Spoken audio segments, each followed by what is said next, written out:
Shalom shalom kuri mwese mukoma dukurikirana kuri televiziyo yanyu, televiziyo yacu ndiho Gospel TV mu kindi kiganiro Intahe yacu ubuzima bwanje, aho twa dufise umutumire wacu aho wenyine aza kwivuga mu mazina yiwe hama tutanguye ikiganiro cacu twabateguriye kuri nunomusi. Shalom shalom. Shalom. Yesashi.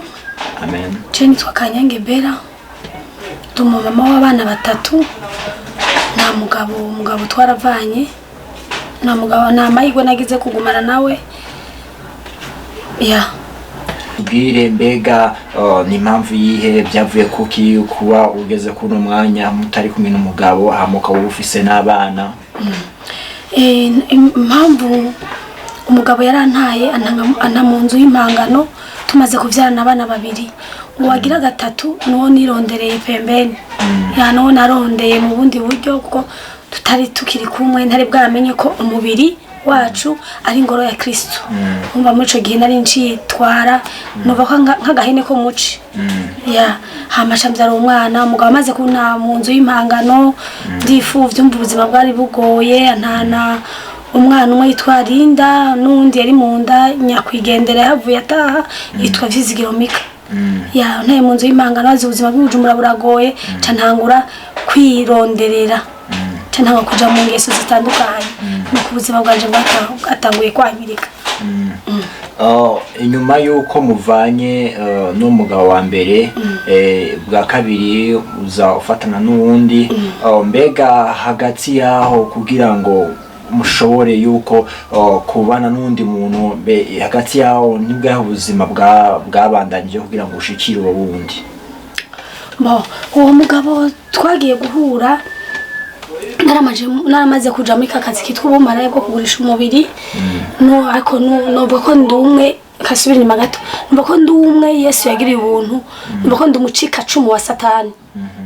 Kumaze kuvana n'uwo mugabo wanje wa mbere antaye mfise inda n'umwana mu nda, mfise umwana pembeni anafise inda mu nda, canja kumusaga hama hari ikintu citaga kuko sinzi ko benshi baza kugitahura, nuba ikigwi c'abagenzi babi, candonka abagenzi babi banshira muri systeme, barambwira ati kufise abana none ukabufise umwana ukabufise n'inda ugiye kubaho gute?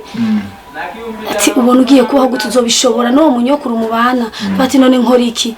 Niko kuca abantu bara muri ville, je natanguranya akazi ku Maraya n'abantu bitwa basauza, sinzi ko ari mu bibuka muri iki gihugu ca Bujumbura. Hama ndakajamo nkifise inda, ngiryamye numva umutima wanje wababaye, ndagenda abagenzi bamwe ngo wowe ngura ikibamba uhabungujira neza.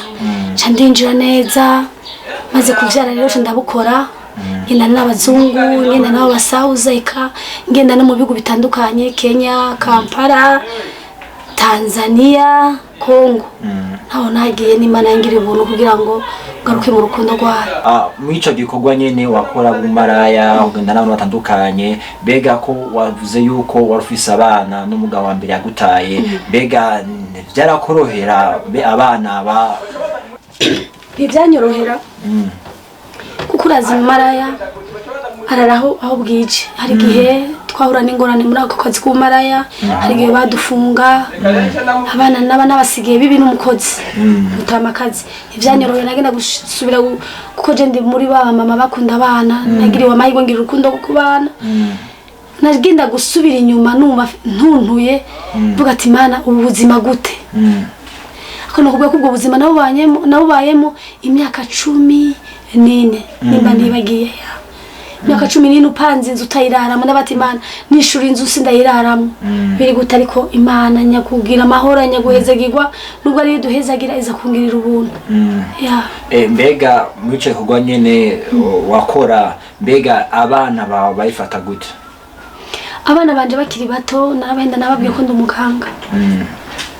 Kuko uri nyego ya Satani, hagendera mu bubeshi, akaburegwe, kudandahirwa, kutuba, kuvuga wiyemera, kwikubita mu gikirizo mba ntacu ucibanga. N'abana ndetse narababesha nkabwiye ko ndumuganga.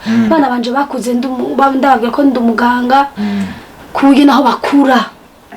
Mukobwa wanje mutoyi niwe rafise ingabire, niwe yigeze kurota, arambwira mangu mbabare ngenda kubwira indoto narose, yarageze mu mwaka w'indwi. ndamubwira warose gute arambwira mama ngo narose ngo mbona ngo winjira mu nzu y'ihoteli ngo wambaye agashanga ku kuguru ngo mbona ngo abagabo benshi ngo bakugira ivyamfurambi ngo mama ngo ndabikubwira ariko ntunkubite ndabasi ndagukubita ariko Imana yakugaragarije akazi nkora ko namubwiye ngo muje numva kubabara ko ndafata Imana none nkora iki nta bundi buzima umva se bwatahura ibanga muri Kristo ko tubaho nkomeza ndabikora ariko Imana imbabare nagiye kubiheba umwana wanje atakiriho uwari umwana wa kangahe? Umwana wanje wa kabiri. Ego, hama umwana wa mbere? Umwana wa mbere waracariho.